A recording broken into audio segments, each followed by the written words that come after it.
think that's a really good point. Is like, Yeah. So often I think brands are staring at empty databases and empty CRM, and they're like, we don't know anything about our customers. We need to use loyalty to get more data about our customers. And I think it's a question about, okay, sure, but what information is actually useful? What types of campaigns are you trying to run? What are the outcomes that you're trying to drive with those campaigns? I mean, I think like this example of Timo that we have up here is a great one. It's like browsing items. We want to know what items our customers are browsing for. So we want them to log in instead of browsing the website anonymously. We want them to log in and browse items so that they can get their coins, and we can get a better understanding of what types of products that they're interested in. So I think that's a really good value exchange for the customer. It's a very kind of soft, natural transition, and you're not having someone come to a Timo site and asking them to like put in their personal, very personal information. It's like this is just a very natural part of the existing flow, but with the small adjustment of they need to log in before they start browsing. So I love that. Yeah, I think that's a very good point, and that's also part of the strategy that we were saying before, and how different departments need to coordinate in order to make loyalty work. If a department is collecting data, the department is going to need to use it. They need to talk in order to not collect data that is just going to stay in the CRM for absolutely no purpose. And I think as a consumer, there is literally nothing more annoying than being asked a bunch of information and a bunch of data and then getting the most generic email ever.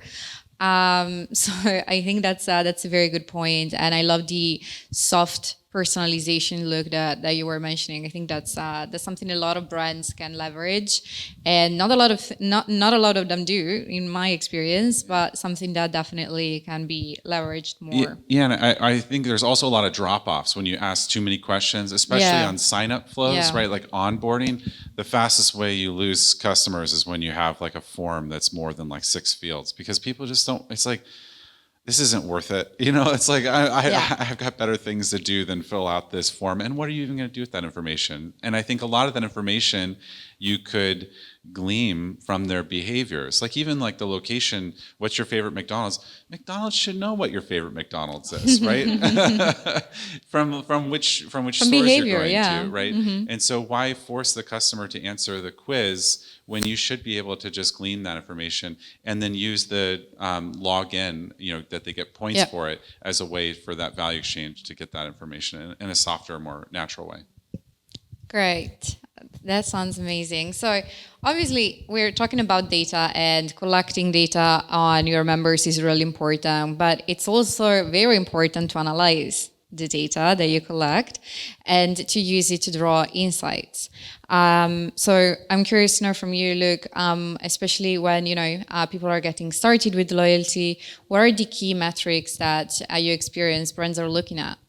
Yeah, it's so funny because like it's a long list. But I think it really. I mean, I think I've seen a lot of like these kind of template ROI calculators and spreadsheets, and so I set out when I started my business. I started out to try to build my own ROI template, and what I've found is I almost like I have like themes of it that I can pull from when I'm talking to brands, but I almost always start over from scratch when I'm doing ROI analysis for brands, because I find that every business is very different from each other in the way that they collect data and the specific things.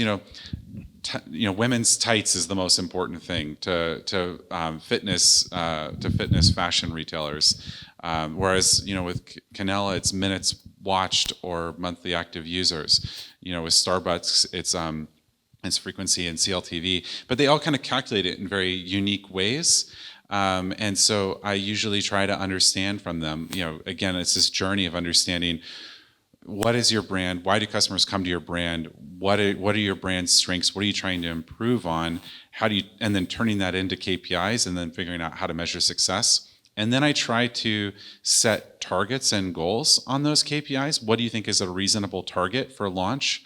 For year 1, for year 2, for year 3, and then let's measure it. Why not? Let's measure it and let's see how we're doing, and then we can see on an ongoing basis where are we falling short or where are we overachieving, and then kind of course correct either through changing the targets because maybe those targets weren't the right targets, or investing in campaigns to try to And so we've seen that, number of times where that's been very successful. It allows you to see the red flag right away. If we know what our targets are and we hit launch and then we're, falling down on some of these metrics, that allows us to, regroup and, okay, maybe we need, we're not seeing a lot of engagement on rewards, for example. Maybe we need to put rewards more prominently displayed in the app. Maybe we need to run a survey to ask customers about the types of rewards or why they're not redeeming the rewards. Maybe we need to make them aware that they have points that they could use to redeem rewards. So those are the kinds of things I think it's useful to set those KPIs on a per client basis, that for each brand needs to have their own KPIs. And then holding yourself accountable to those, not from a punitive way, but from if this program's going to be successful, we need to be able to identify when we're not being successful so that we can course correct. Absolutely. I think, loyalty is really a living and breathing thing. Yeah. So you can't just, launch it, leave it there and hope it survives. You need to nurture it and you need to keep studying how to make it better. And today's failure doesn't mean that it's just a failure. It just means that you've learned something new and that gives you the opportunity to grow into something and go deeper, as you say, on, okay, why has this campaign or why is this reward not being redeemed? What's not working? So that I can make the adjustments. But you can do that adjustment only if you have the information and the data to do that. And then on the flip side of that, we talk about the failures. On the flip side of that, sometimes you are wildly successful too. It happens. Oh, absolutely. Sometimes, oh, yeah. Oh, absolutely. sometimes you blow beyond your KPIs and explain. That's the worst. but sometimes you blow through your KPIs, and then that is a tremendous thing to be able to bring to your board, and that gets a lot more attention on loyalty.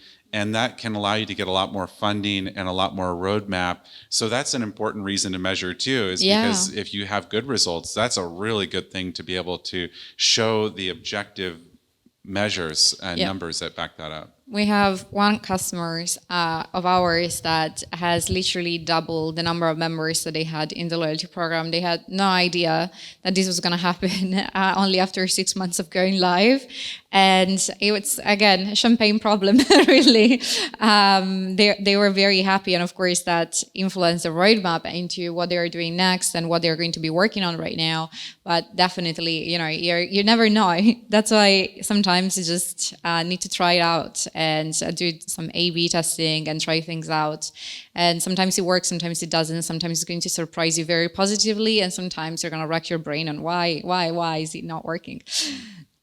Ruby. Yeah, I think probably just on the KPIs and metrics, probably one thing to build on is, I think especially nowadays, loyalty is really tapping into the engagement, which is around branding territory as well. It's actually worth considering to set up some brand equity measurement as well. So one example is with Costa Coffee. The Coffee Club, which is the name for the loyalty program, is actually the top 3 brand equity element customer kind of choose for. So we actually see quite a few customers actually the reason they come to Costa Coffee to buy the cup of coffee is because they really enjoy the coffee club, the loyalty program. So I think that's really a really nice way to kind of how we nurture the loyalty program as a brand and using the loyalty to attract customer into your brand as well.